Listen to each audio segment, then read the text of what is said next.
I gotta wash my face, okay? I gotta wash my face. Hi, I'm Katherine.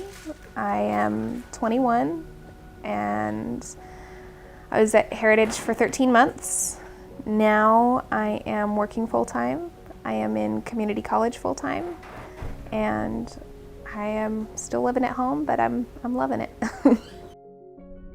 So I get up, I get the dogs walked if I can. I bring them back and I get them fed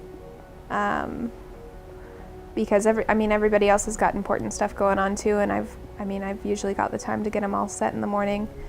Go to work. I get all my stuff done, whatever my boss needs, whatever my coworkers need. Finish work, then come home. Before Heritage was like a blur.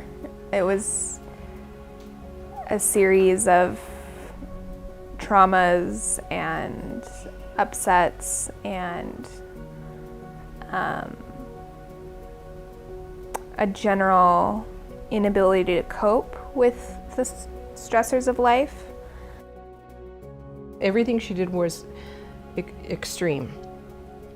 And I was getting used to that as her personality because she didn't seem to have natural breaks. She didn't seem to have a kind of an inherent sense of structure or boundaries is the word I'm looking for.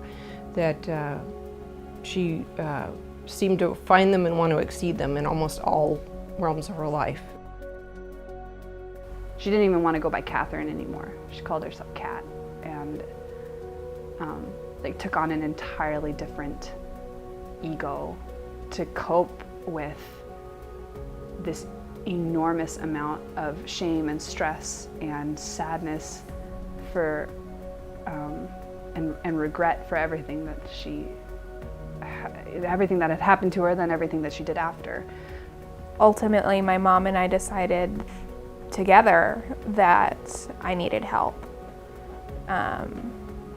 I went to her one day and I said, Mom, I can't do this anymore. I need to go somewhere. I need help. And we looked into locations together and we decided on Heritage. And so before my 16th birthday, we flew out together. We made a reservation at the Marriott and we had our last dinner together. We had room service. And watched movies. And we dyed my bright blue hair black. And then the next morning she dropped me off. The next morning, just walking into Heritage, right next to me, and I introduced her to everyone, and we met the group.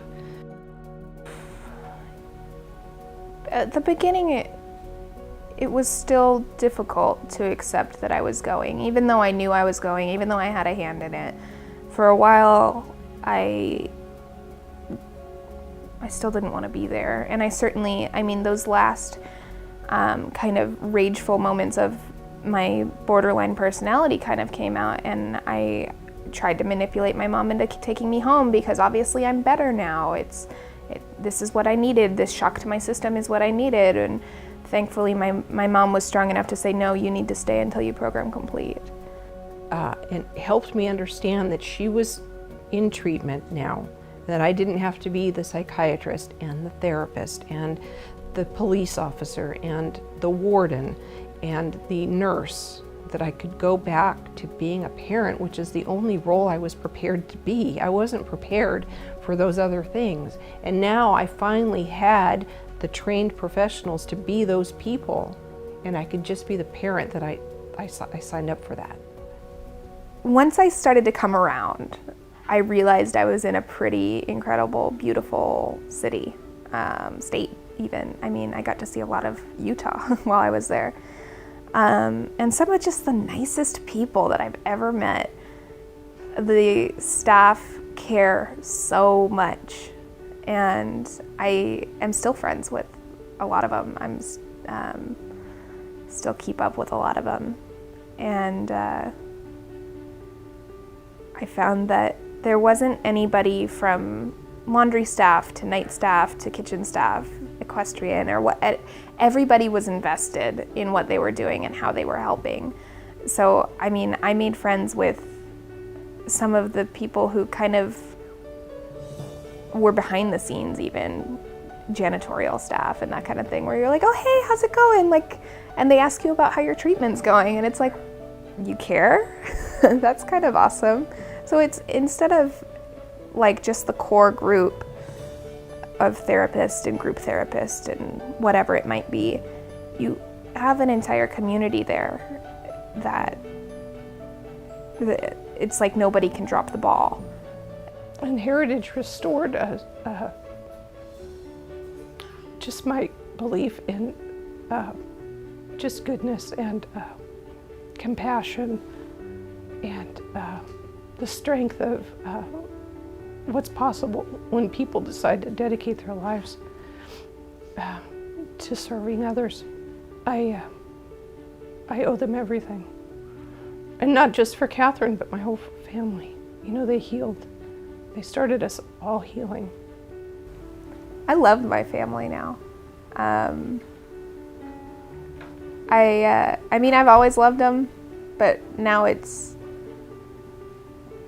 fun to be around everyone, and we don't all barricade ourselves in our respective rooms anymore.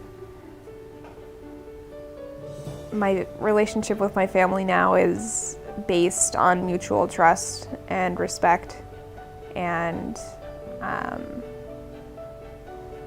forward momentum. And so everything we do now kind of involves each other in a different way than it used to. Instead of being in crisis, it's, hey, does Katherine want to go? Or does Cammie want to go get yogurt? Or do my siblings want to go to the movie with me? Instead of avoiding each other, we really embrace each other. That I will say, like, I honestly couldn't be happier. It has taken a long time, and every day is still another step toward healing, but I have so much fun with my sister now. It's we're best friends. It was such a change from like me pranking her all the time and like, you know, to being worst enemies to now having this really amazing, self-reflective, understanding, sympathetic, knowledgeable, brilliant person to hang out with and learn about. And she has such an interesting perspective on everything, and I think that I learn from her every day, and she's really inspiring, and I'm just really, really proud of her, and super cool to have an awesome sister. I feel like Katherine has challenges that she will probably spend the rest of her life managing, but Katherine's in charge of Katherine now. And there isn't anything she can't do, because she's proven it. Yeah. It's miraculous.